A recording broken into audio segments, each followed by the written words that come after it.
け方、気温は0度近くまで下がりました。冬は目前です。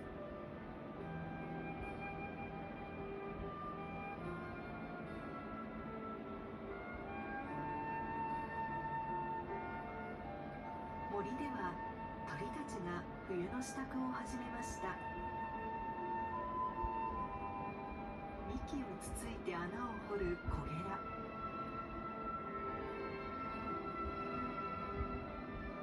冬の寒さをしのぐためのねぐらを作っているようです。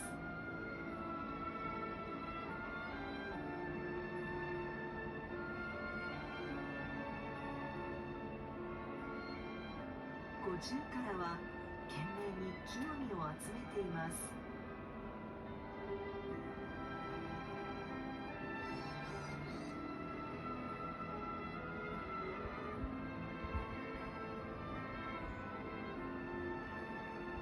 鳥取県の大山、